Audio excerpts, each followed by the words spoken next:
Oke. Demikian.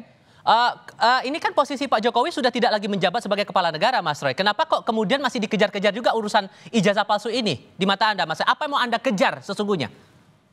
Jangan lupa, dia melaporkan katanya selaku warga negara biasa. Katanya selaku rakyat. Kemudian melaporkan dengan pasal pencemaran nama baik. Tidak akan pernah lupa, Mas. Bulan Februari 2025, baru 3 bulan yang lalu, ya kalau lupa tolong diingatkan ya, Mas dan Mas Reddy kalau ketemu. Dia itu sekarang pejabat negara lagi sebagai Dewan Pengarah Danantara. Jadi sebagai Dewan Pengarah Danantara itu pejabat publik. Pejabat publik itu harus harus bisa dan harusnya bangga. Saya sebagai lulusan UGM, apalagi saya punya 2 ijazah dari UGM, S1, S2, Dr. Rismon juga S1, S2, Dr. Tifa juga S1. Kami sangat bangga dengan ijazah kami, gitu. Dan kami sangat terbangga-bangga, gitu. Bukan malah terhina-hina, gitu. Apa ada orang yang lulus susah di atas Gajah Mada yang sangat terkenal, kemudian merasa sehina-hinanya? Kalau kami sebangga-bangganya, Mas Tifa. Jadi ini paradok banget lah gitu. Jadi artinya dia masih pejabat negara gitu. Jadi ada orang pejabat negara sesuai dengan Undang-Undang Keterbukaan Informasi Publik. Tapi ini tuduhannya menghina diri Pak Jokowi loh. Terasa terhina Pak Jokowi dengan tuduhan-tuduhan semacam ini. Gimana merespon itu, Mas Roy? Iya aja gitu loh. Kok bisa terhina punya ijazah Universitas Gadjah Mada kok terhina? Harusnya UGM juga merasa terhina gitu. Kalau dikatakan ada orang yang kemudian tidak enggak dengan ijazahnya gitu. Jadi kalau ini kan statement aja biasa gitu loh. Kita mempertanyakan, dan peneliti itu mau terlindung di bawah kampus atau dia independen kayak saya Dr. Rismon, itu punya hak ya. Hak profesional, hak publik untuk kemudian melakukan kalau ada yang kurang tepat. Dan kalau ditanyakan misalnya, kok hanya Pak Jokowi aja? Enggak. Kalau ada tokoh publik yang lain yang misalnya kemudian kita curious ya, kita kepo, mungkin ijazahnya nggak benar nih, tentu akan kita speak up juga, misalnya yang lagi menjabat sekarang ya gitu, yang ini jual apa yang disuarakan oleh para purnawirawan tadi itu clear banget, itu juga pasti akan dibedah juga ijazahnya. Bukan kepala negara tapi masih menjadi pejabat negara, contoh kasus di Danantara, Bang Freddy. Makanya kemudian ini masih tetap dipersoalkan. Beralasan tidak menurut Anda, Bang? Itu kan alasan yang dicari-cari aja. Kemudian itu kan belakangan.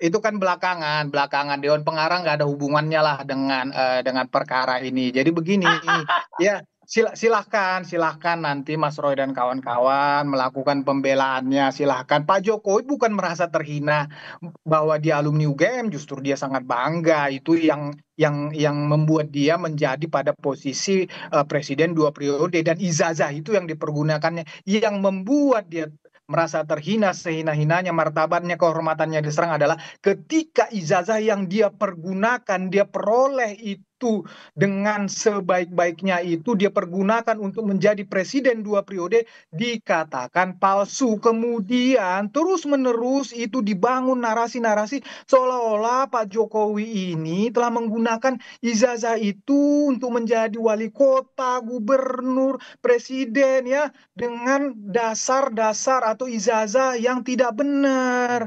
Itu narasi itu di publik menjadi gaduh, itu yang membuat Pak Jokowi menjadi terhina dan melapor, bukan karena beliau alumni UGM. Jangan dibolak-balik, Mas Roy. Oke, gimana Mas Roy? Nah, artinya itu fakta ya. Fakta kami pun dari UGM itu ya justru malah merasa bangga kalau misalnya ada ijazah kami. Dan sementara belakangan bukan ya. Saya ingat betul ya, saya bukan lupa.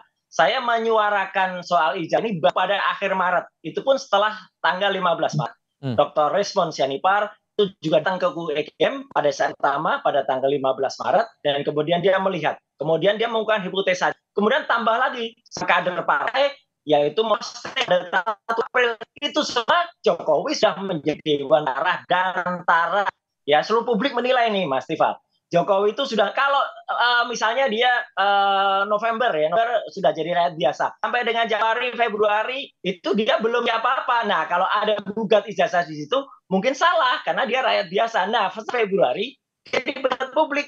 Clear sekali ya, time stamp-nya itu, time framing-nya itu tepat sekali. Ketika Maret kita teriak, loh ini ada pejabat negara ya, harus mau dong itu dibuka. Dan ternyata faktanya siang ini fakta itu sudah bilang kalau mau menunjukkan keadilan, ternyata tidak mau ditolak keadilan. Ini kan sudah intislah dengan statement-statementnya.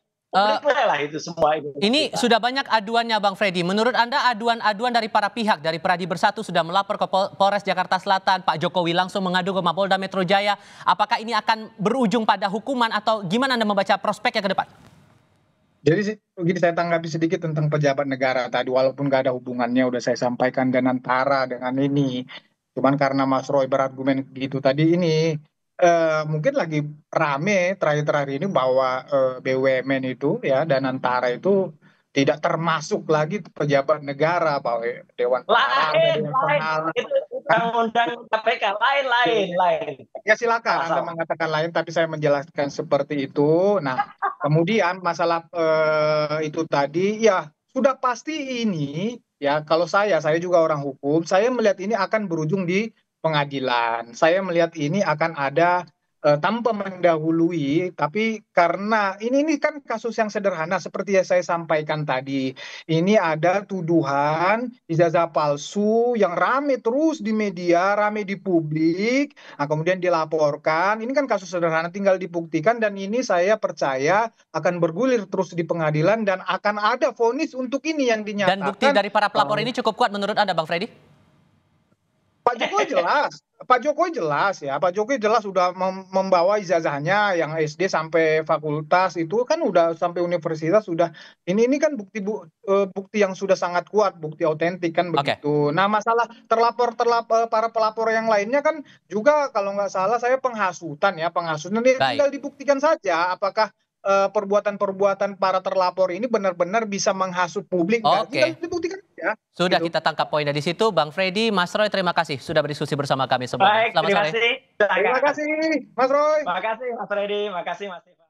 Kami akan kembali dengan informasi lainnya. Tetap di Kompas Petang.